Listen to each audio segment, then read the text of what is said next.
Est-ce que l'informatique vous paraît parfois trop compliquée? Des lignes de code, des outils inconnus, des mots techniques partout. Pourtant, avec une méthode simple, on peut apprendre à créer un site, organiser ses projets et utiliser l'intelligence artificielle sans être expert. C'est exactement ce que nous allons faire ici. Bonjour, je m'appelle Michel, et bienvenue sur Le Numérique vient jusqu'à vous. J'ai créé cette chaîne pour partager une informatique concrète, utile et accessible. Ici, pas de démonstration destinée à impressionner. Nous allons avancer pas à pas, comprendre ce que nous faisons et construire de vrais résultats. Site web, outils numériques, intelligence artificielle, CV, portfolio, JHub ou création de contenu. Chaque vidéo aura un objectif clair. Comme beaucoup de personnes, je n'ai pas commencé avec toutes les réponses. Au début, un éditeur de code peut sembler intimidant. Une erreur paraît bloquante. Publier un projet semble réservé aux professionnels. Mais on découvre vite une chose importante. On n'apprend pas tout avant de commencer. On apprend en réalisant un petit projet, puis un deuxième, en corrigeant une erreur et en comprenant pourquoi elle s'est produite. Dites-moi en commentaire, quel outil numérique vous bloque aujourd'hui? Votre réponse pourra devenir un prochain tutoriel. Prenons un exemple concret, mon portfolio. Il ne sert pas seulement à afficher une jolie page. Il raconte un parcours, présente des compétences et donne accès aux réalisations. Si vous souhaitez découvrir mon travail plus en détail, vous trouverez le lien de mon portfolio dans la description et dans le commentaire épinglé.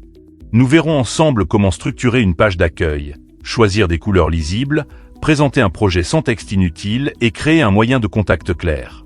Le plus important n'est pas de copier un modèle parfait. C'est de construire une première version, de la tester, puis de l'améliorer.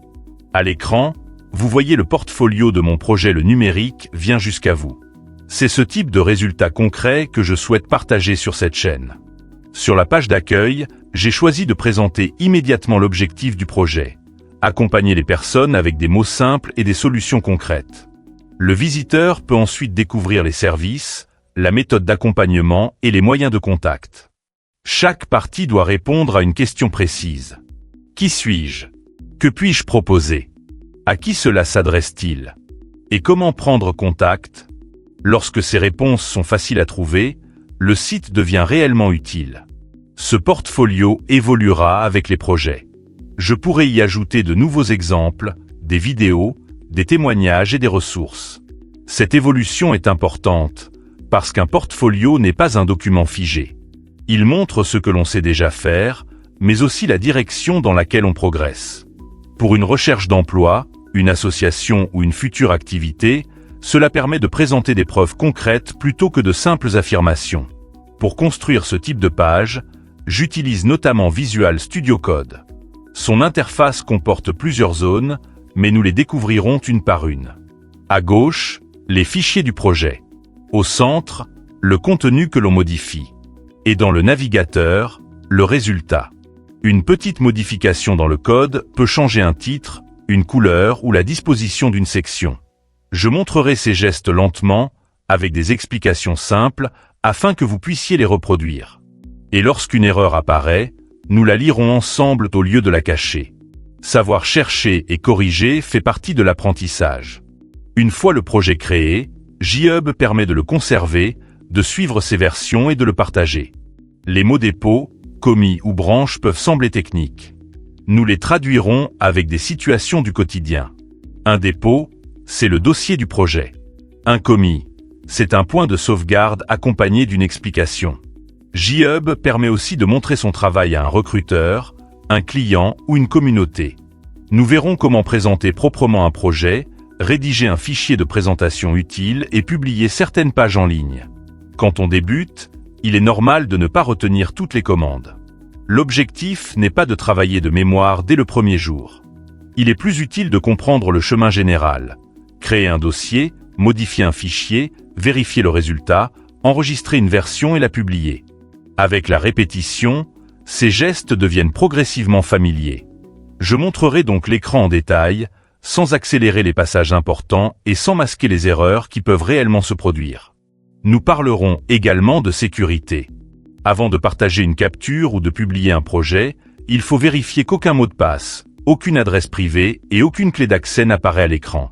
Il faut aussi distinguer les informations que l'on peut rendre publiques de celles que l'on doit conserver pour soi. Ces habitudes simples sont essentielles lorsqu'on utilise JHub, l'intelligence artificielle ou les réseaux sociaux. L'intelligence artificielle peut accélérer l'apprentissage, à condition de l'utiliser comme un assistant et non comme une machine qui décide à notre place. Elle peut expliquer une erreur, proposer une structure, reformuler un texte ou donner des pistes. Mais il faut toujours relire, tester et comprendre le résultat. Dans les tutoriels, je montrerai comment poser une question précise, donner le contexte, expliquer l'objectif, copier le message d'erreur et demander une explication adaptée à son niveau. Ensuite, nous vérifierons la proposition dans le projet. C'est cette étape de vérification qui transforme une réponse en apprentissage. Par exemple, au lieu de demander simplement « crée-moi un site », on peut expliquer le public visé, les informations à présenter, les couleurs souhaitées et le niveau de connaissance de la personne. On obtient alors une réponse plus adaptée.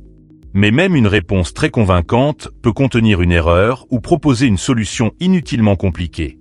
Il faut donc garder son jugement, faire un essai, puis demander une explication lorsqu'un élément reste obscur. L'intelligence artificielle peut également aider à préparer un CV ou une lettre, mais elle ne doit pas inventer des compétences, des diplômes ou des expériences. Le document final doit rester fidèle à la réalité. Une formulation claire peut mieux valoriser un parcours, mais elle ne remplace pas l'expérience vécue. Sur cette chaîne, je veux montrer une utilisation honnête de ces outils qui aident à mieux présenter son travail sans créer une image fausse de soi-même. Le numérique ne se résume pas au code. Canva peut aider à créer une miniature claire. Un traitement de texte permet de construire un CV lisible. YouTube Studio aide à comprendre ce qui intéresse réellement les spectateurs. Tous ces outils deviennent utiles lorsqu'ils servent un objectif. Trouver un emploi, présenter une compétence, lancer un projet ou transmettre une connaissance. Nous relierons donc toujours l'outil à un besoin réel. Le but n'est pas d'accumuler des logiciels. Le but est de savoir lequel choisir, pourquoi et comment l'utiliser simplement. YouTube Studio fera aussi partie de cet apprentissage. Après une publication, les chiffres permettent d'observer ce qui fonctionne. Combien de personnes ont vu la vidéo, à quel moment elles ont quitté la lecture et quel sujet donne envie de réagir. Ces données ne sont pas un jugement sur la personne. Elles sont des indications pour améliorer un titre, une introduction, le rythme du montage ou la clarté d'une explication. Mon dernier short a commencé à trouver son public. Cela montre qu'un message humain sur le numérique peut intéresser.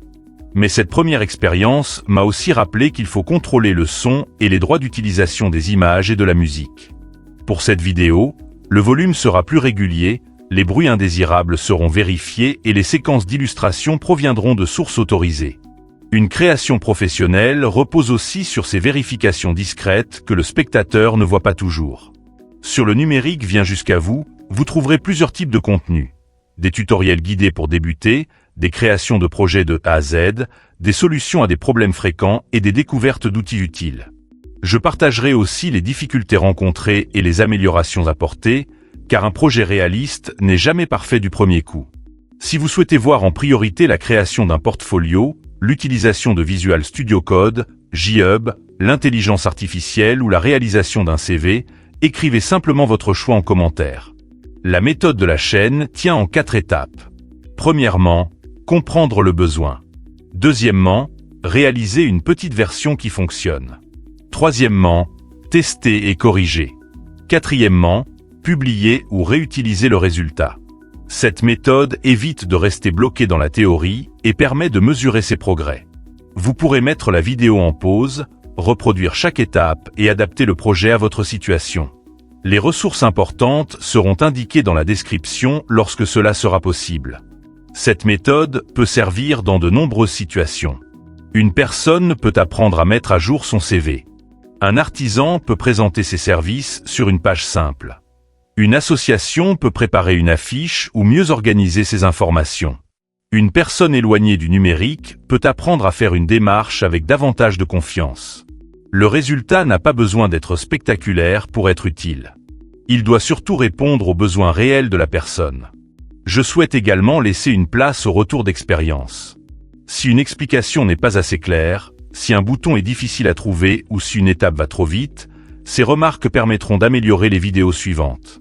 L'apprentissage fonctionne mieux lorsqu'il existe un dialogue. C'est pourquoi les commentaires ne serviront pas seulement à mesurer l'activité de la chaîne. Ils aideront à choisir les prochains sujets et à adapter le niveau des explications. Cette chaîne est aussi un projet en construction. Je veux rester honnête sur mon parcours, apprendre en continu et partager les résultats comme les difficultés. Le numérique ne doit pas exclure les personnes qui débutent.